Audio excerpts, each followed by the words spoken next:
నమస్కారం కృష్ణరావు గారు. నమస్కారం. ఐవీఆర్ టాక్స్కి పునఃస్వాగతం. ఇక మనము జాతీయ అంశాల గురించి మాట్లాడుకునేటప్పుడు మనం ఇటీవల పశ్చిమ బెంగాల్లో షాలిహాన్ ఖాన్ అనే అతను ఒక సమేష్ కాళీ అనే ప్రదేశంలో ఒక విధమైనటువంటి చెప్పాలంటే విధ్వంసకరమైనటువంటి పోకడలకు వెళ్ళి రెండు బేసిక్గా మతాలు అనొచ్చు, లేకపోతే విశ్వాసాల మధ్య ఒక విధమైనటువంటి అభిప్రాయ భేదాన్ని తీసుకొచ్చి ఒక పెద్ద ఇష్యూ కింద మారింది వెస్ట్ బెంగాల్లో. దాన్ని మనం ఏంటంటే ఈ కమ్యూనల్ ఇష్యూస్ బాగా అవుతున్నాయి. సో అసలు ఇది ఎంతవరకు సమంజసం, దీన్ని ఏ విధంగా మనము రాష్ట్ర ప్రభుత్వం అరికట్టాలా, లేకపోతే అంటే తృణమూల్ కాంగ్రెస్ అలయ కింద ఉన్న అతను కానీ, లేకపోతే మరి కేంద్ర ప్రభుత్వంలో ఉండేటువంటి బీజేపీ కానీ దీన్ని ఏ విధంగా సామరస్యంగా పరిష్కరించాలి, ఈ విషయాల మీద కొంచెం చెప్పండి. మొట్టమొదటిది ఇది అందరం గుర్తుపెట్టుకోవాలి, డెమోగ్రఫీ ఇస్ డెస్టినీ అనేది చాలా చాలా ఇంపార్టెంట్ విషయం. జనాభాలో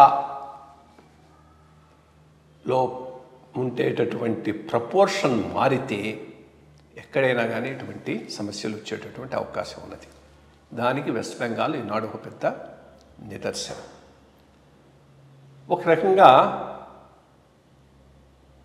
హిందువుల మెమరీ చాలా షార్ట్.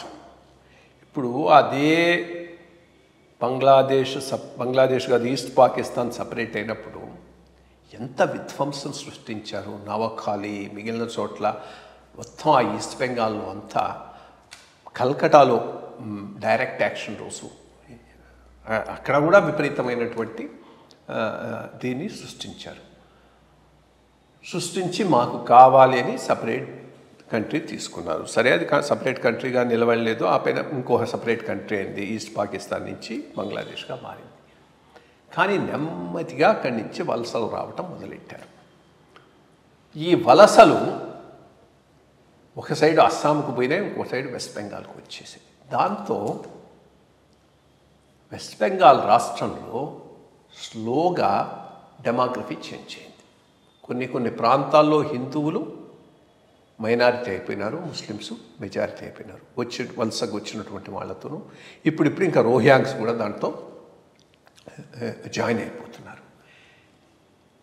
ఒక సిస్టమేటిక్గా ఈ వలసలను ఓట్ బ్యాంక్స్ కోసంగా కాంగ్రెస్, సిపిఎం ఇద్దరూ ప్రోత్సహించారు. అస్సాంలో కాంగ్రెస్ ప్రోత్సహించి అట్లా బంగ్లాదేశ్ నుంచి వచ్చిన ముస్లిమ్స్ని అందరినీ వాళ్ళ ఓట్ బ్యాంక్గా తయారు చేసుకున్నది. వెస్ట్ బెంగాల్లో సిపిఎం ప్రోత్సహించింది మొదట్లో.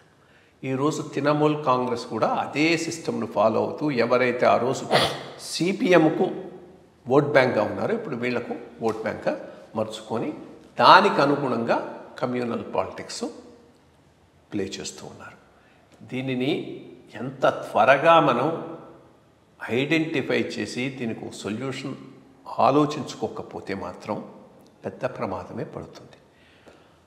ఇమ్మీడియట్గా సిటిజన్స్ అమెండ్మెంట్ యాక్ట్ను ఇంప్లిమెంట్ చేయాలి. ఇంప్లిమెంట్ చేయడం ద్వారా రెండు అవుతాయి. మొట్టమొదటిది, ఈ వెస్ట్ బెంగాల్లోకి బంగ్లాదేశ్ ప్రాంతం నుంచి వచ్చిన హిందూస్కి అందరికీ మనం సిటిజన్షిప్ ఇవ్వగలుగుతాం.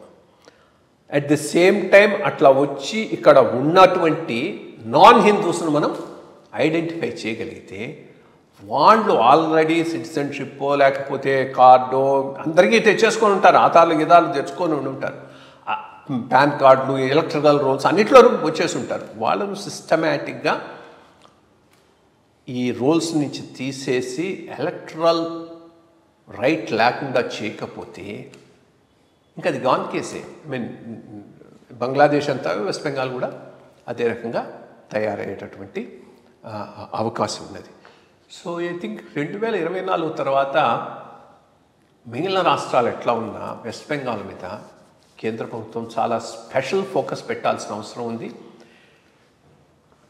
పరిస్థితులు ఇట్లాగే కొనసాగితే ఆ గవర్నమెంట్ను డిస్మిస్ చేసి ప్రెసిడెంట్ రూల్ పెట్టి ప్రెసిడెంట్ రూల్ ద్వారా ముందు ఇది చేసి ఈ ఇల్లీగల్ ఇమిగ్రెంట్స్ వాళ్ళకు ఉండేటటువంటి ఆ ఓటు హక్కును తొలగించకపోతే వాళ్ళు పెద్ద సమస్యగా దేశానికి మారేటటువంటి అవకాశం ఉంది. ఇప్పుడు అక్కడ షాజహాన్ అనేటువంటి వాడు అదేది సందేశ్ ఖలి అనుకుంటా, సందేశ్ ఖలి ఏరియా విలేజ్లో వాడిదే రాజ్యం, ల్యాండ్ గ్రాబింగ్, రేపులు, వాడి ఇష్టం వచ్చినట్టు ఏదేదో వాడి గురించి చెప్పుకుంటూ ఉండేవాళ్ళు. ఇది లాస్ట్ నవాబ్ ఆఫ్ బెంగాల్ సిరాజుద్దౌలా అని, వాడు ఇదే రకంలో చేసేవాట.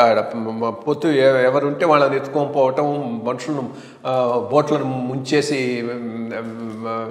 వాడు వైకేరియస్ ప్లెజర్ను చేసుకోవటం, అంత దరిద్రంగా పాలన చేశాడు. వాడు పోవటం ఒక రకంగా మంచిదైంది. మనం హిస్టరీ మనం సరిగా చెప్పలేదు కానీ ఒక రకంగా బ్రిటిష్ వాళ్ళు ఆ రోజు రావటం దేశానికి in retrospect is a good thing. లేకపోతే ఇటువంటి ఈ నవాబులను వీళ్ళను మనం భరించాల్సి ఉండేది. హైదరాబాద్ నవాబు, మన సిరాజుద్దౌలా, బెంగాల్ నవాబు లాంటి వాళ్ళని.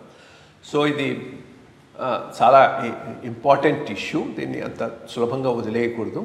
దీని మీద గవర్నమెంట్ పోస్ట్ 2024 చాలా ఫోకస్ పెట్టాల్సిన అవసరం అయితే ఉంది.